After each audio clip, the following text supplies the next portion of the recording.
സഭ അന്നു കണ്ട ശക്തി വൈഭവം ഭൂവി പുത്തൻ കണ്ട ക്രിസ്തുയായി തീരട്ടെ.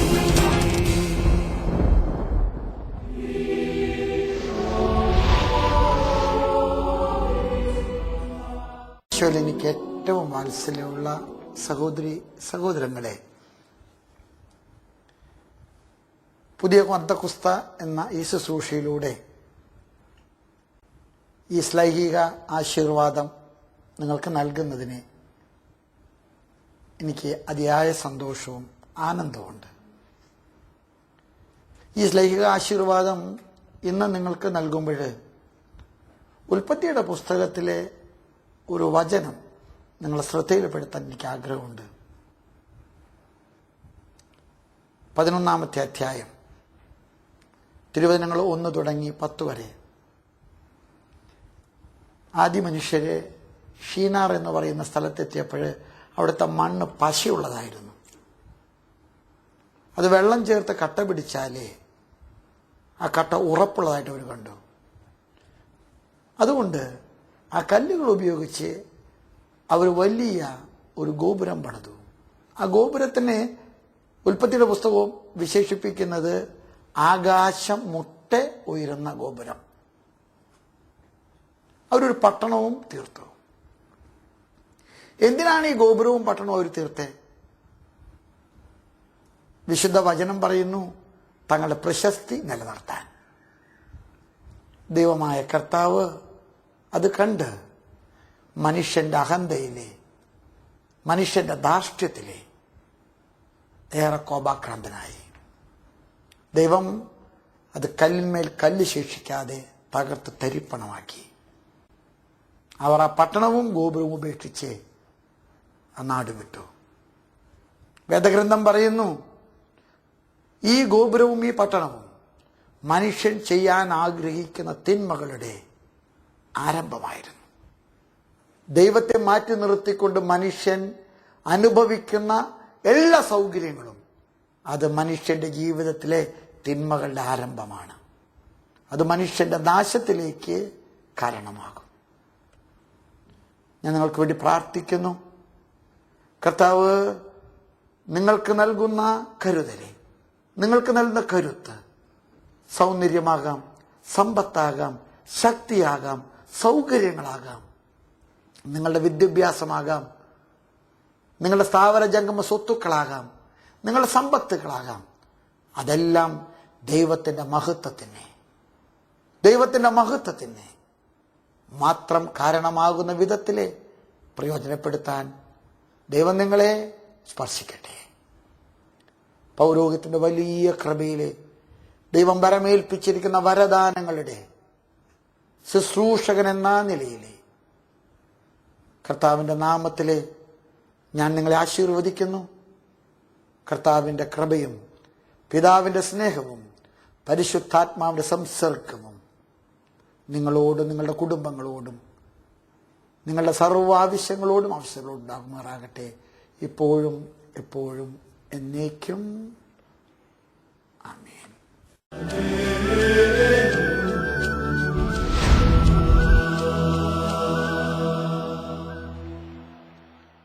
ഹല്ലേലൂയ. പുതിയ പെന്തക്കോസ്ത എന്ന ഈ ആത്മീയ ശുശ്രൂഷയിലേക്ക് കടന്നു വന്നിരിക്കുന്ന നിങ്ങൾക്കെല്ലാവർക്കും നമ്മുടെ കർത്താവായ യേശു ക്രിസ്തുവിന്റെ സ്നേഹവും സമാധാനവും ആശംസിക്കുകയാണ്. വലിയ ആഴ്ചയിലേക്ക് നമ്മൾ പ്രവേശിക്കുവാനായിട്ട് ഒരുങ്ങുകയാണ്.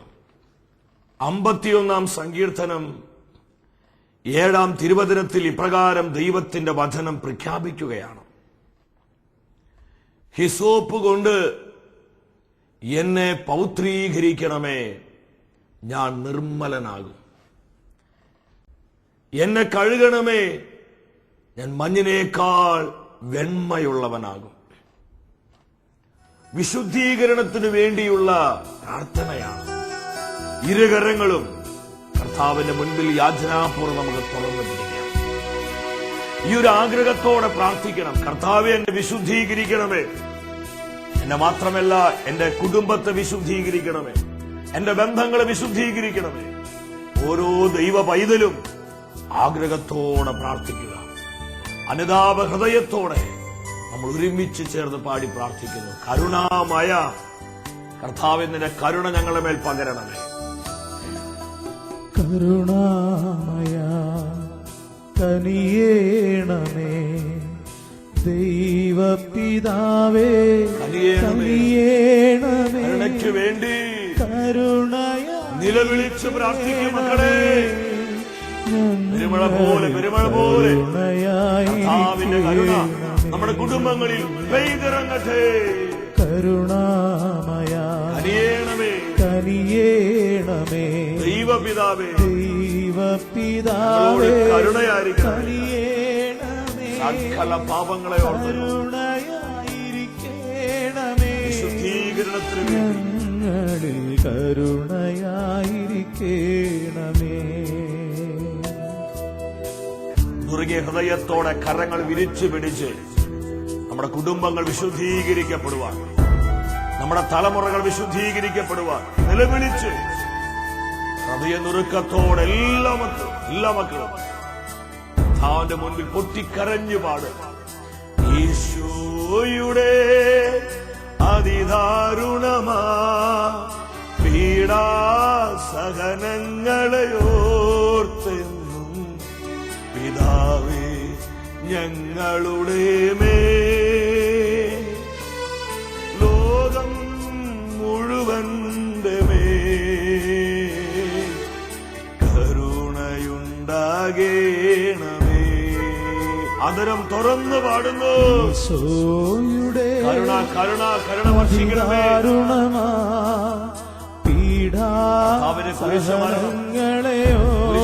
യോഗ്യതയാൽ എല്ലാ മക്കളും പാടി പ്രാർത്ഥിക്കണമേ.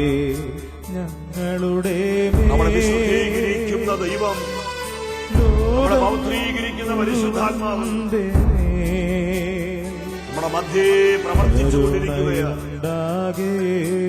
ഈ തലമുറയുടെ വിശുദ്ധീകരണത്തിന് വേണ്ടി ഈശോയുടെ അതിദാരുണമാ പീഡാസഹനങ്ങളെയോർത്തെന്നും പിതാവേ ഞങ്ങളുടെ മേൽ, ലോകം മുഴുവന്റെ മേൽ കരുണയുണ്ടാകേണമേ. പരിശുദ്ധനായ ദൈവമേ, പരിശുദ്ധനായ ബലവാനേ, പരിശുദ്ധനായ അമർത്യനേ, ഞങ്ങളുടെ മേലും ലോകം മുഴുവന്റെ മേലും കരുണയുണ്ടാകേണമേ. ഇരുകരങ്ങളും കർത്താവിന്റെ സാന്നിധ്യത്തിന് മുൻപിൽ നമ്മൾ ഉയർത്തിപ്പിടിക്കുകയാണ്. നമ്മൾ വിശ്വാസത്തോടെ പ്രാർത്ഥിക്കുകയാണ്. നമ്മെ വിശുദ്ധീകരിക്കുന്ന കർത്താവിന്റെ സാന്നിധ്യം അനുഭവിച്ചുകൊണ്ട് നമ്മൾ ഒരുമിച്ച് ഹൃദയനുറുക്കത്തോടെ പ്രാർത്ഥിക്കുകയാണ്. കരങ്ങൾ ഉയർത്തി അതരം തുറന്ന് എല്ലാ ദൈവമക്കളും ഒരു 5-10 പേര് കേൾക്കുന്ന സ്വരത്തിൽ കുടുംബമായി ഒരുമിച്ച് സ്തുതിച്ച് പ്രാർത്ഥിക്കുന്നു. ഹല്ലേലൂയ ഹല്ലേലൂയ ഹല്ലേലൂയ ഹല്ലേലൂയ ഹല്ലേലൂയ ഹല്ലേലൂയ. കർത്താവിന്റെ കരുണ പെരുമഴ പോലെ പെയ്യട്ടെ. ദൈവ കരുണയുടെ തീ അനേകം ആയിരങ്ങളിൽ കത്തിപ്പടരട്ടെ. കർത്താവ് ഞങ്ങൾ വിശുദ്ധീകരിക്കണമേ. ഈ സ്തുതി ആരാധനയിൽ അങ്ങനെ സാന്നിധ്യം വിശുദ്ധീകരിക്കുന്ന അഭിഷേകമായി കത്തിപ്പടരട്ടെ. ഞങ്ങളുടെ കുടുംബങ്ങളിൽ അത് കത്തിപ്പടരട്ടെ. ഞങ്ങളുടെ തലമുറകളിലുള്ള എല്ലാ അശുദ്ധികളിലേക്ക് കർത്താവെ അങ്ങയുടെ സാന്നിധ്യം പകരണമേ. തലമുറകളും വംശപരമ്പരകളും വിശുദ്ധീകരിക്കപ്പെടട്ടെ.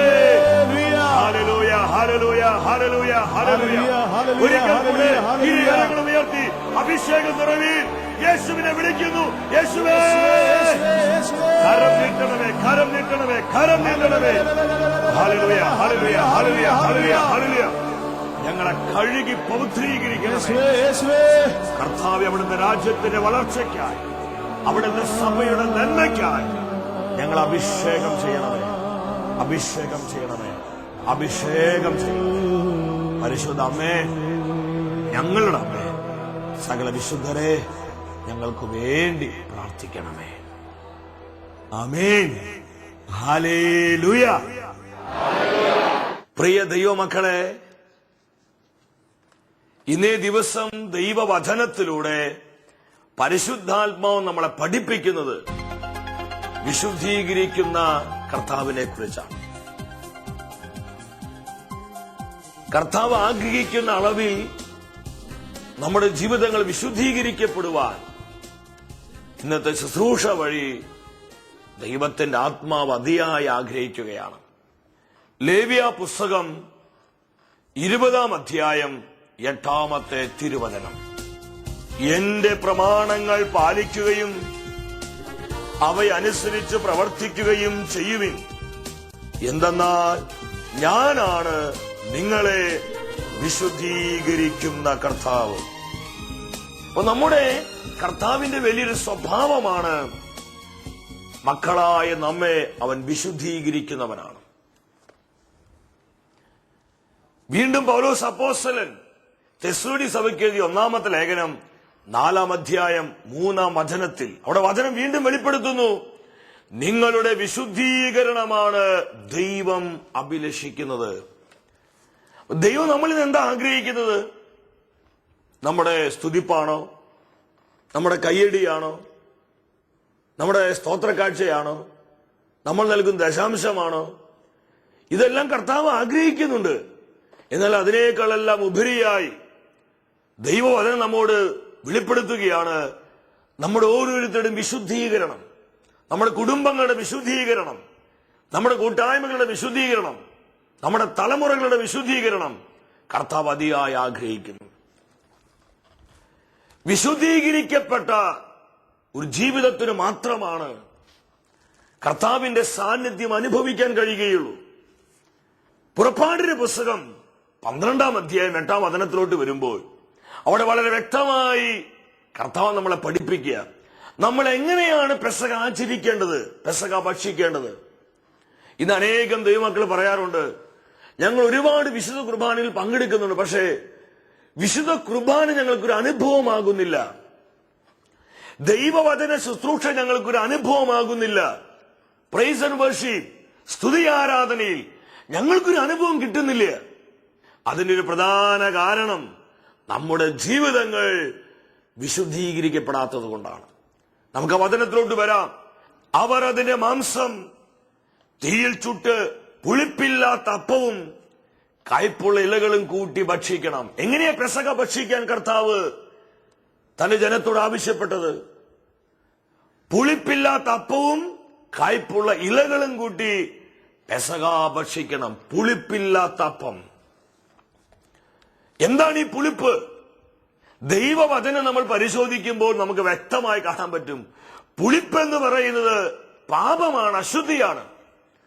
പൗലോസ് അപ്പോസ്തലൻ കൊരിന്തോസ് സഭയ്ക്ക് എഴുതിയ 1-ാമത്തെ ലേഖനം 5-ാം അധ്യായം 6 മുതൽ 8 വരെയുള്ള തിരുവചനങ്ങൾ പരിശോധിക്കുമ്പോൾ വളരെ വ്യക്തമായിട്ട് കാണാനായിട്ട് കഴിയും. നിങ്ങളുടെ ആത്മപ്രശംസ ഒട്ടും നന്നല്ല. അല്പം പുളിപ്പ് മുഴുവൻ മാവിനെയും പുളിപ്പിക്കുന്നുവെന്ന് നിങ്ങൾക്കറിഞ്ഞുകൂടെ? നിങ്ങൾ പുളിപ്പില്ലാത്ത പുതിയ മാവ് ആകേണ്ടതിന് പഴയ പുളിപ്പ് നീക്കിക്കളയുക. നമ്മുടെ ജീവിതത്തിൽ നിന്ന് പുളിപ്പിനെ നീക്കിക്കളയുവാൻ വചനം ആവശ്യപ്പെടുകയാണ്. വീണ്ടും 7-ാം വചനത്തിൽ പറയുകയാണ്, എന്തെന്നാൽ നമ്മുടെ പെസഹ കുഞ്ഞാടായ ക്രിസ്തു ബലിയർപ്പിക്കപ്പെട്ടിരിക്കുന്നു. അതിനാൽ അശുദ്ധിയും തിന്മയുമാകുന്ന പുളിപ്പ് കൊണ്ടല്ല, ആത്മാർത്ഥതയും സത്യസന്ധതയുമാകുന്ന പുളിപ്പില്ലാത്ത അപ്പം കൊണ്ട് നമുക്ക് ഈ തിരുനാൾ കൊണ്ടാടാം. ഹല്ലേലൂയ. എന്താണ് ദൈവമക്കളെ പുളിപ്പ്? അത് അശുദ്ധിയും എല്ലാവിധത്തിലുള്ള തിന്മയുമാണെന്ന് ദൈവത്തിന്റെ വചനം വെളിപ്പെടുത്തുകയാണ്. അത് അശുദ്ധിയാണ്, പാപമാണ്. പെസഹ നമ്മുടെ ജീവിതത്തിൽ ഒരു അനുഭവമായി മാറണമെങ്കിൽ പാപത്തെ, അശുദ്ധിയെ ഉപേക്ഷിച്ച് പുളിപ്പില്ലാത്ത ജീവിതത്തിലോട്ട്, ഒരു യഥാർത്ഥ വിശുദ്ധീകരണത്തിലോട്ട് നമ്മൾ കടന്നു വരുവാൻ ഈ തിരുവചനത്തിലൂടെ പരിശുദ്ധാത്മാവ് എനിക്കും നിങ്ങൾക്ക് മുന്നറിയിപ്പ് തരികയാണ്. ഏതൊക്കെ മേഖലകളിൽ നിന്നാണ് നമ്മൾ ഈ പുളിപ്പ് മാറ്റേണ്ടത്? വളരെ വ്യക്തമായി വചനം പറയുന്നുണ്ട്. പുറപ്പാടിന്റെ പുസ്തകം 13-ാം അധ്യായം 7-ാം വചനത്തിൽ വചനം വെളിപ്പെടുത്തുകയാണ്, 7 ദിവസത്തേക്ക് പുളിപ്പില്ലാത്ത അപ്പമേ ഭക്ഷിക്കാവൂ. പുളിപ്പുള്ള അപ്പം നിങ്ങളുടെ പക്കൽ കാണരുത്. നിങ്ങളുടെ പക്കൽ പുളിപ്പുണ്ടാകരുത്.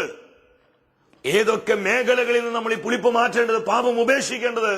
ഒന്നാമത് കർത്താവ് പറയുകയാണ്, നമ്മുടെ വ്യക്തിപരമായ ജീവിതത്തിൽ നിന്ന് പുളിപ്പ് മാറ്റണം. കർത്താവ് ആഗ്രഹിക്കുന്ന അളവിൽ എന്റെ വ്യക്തിപരമായ ജീവിതം വിശുദ്ധീകരിക്കപ്പെടണം. വിശുദ്ധ ജീവിതത്തിനായി നമ്മൾ ആഗ്രഹിക്കണം. എങ്കിൽ മാത്രമേ പെസഹ നമുക്കൊരു അനുഭവമായി മാറുകയുള്ളൂ. എന്താ ഈ വിശുദ്ധി എന്ന് പറയുന്നത്? അത് വളരെ സിമ്പിൾ ആണെന്നേ. കർത്താവിന് നമ്മുടെ ജീവിതം കണ്ടൊന്ന് പുഞ്ചിരിക്കാൻ പറ്റണം.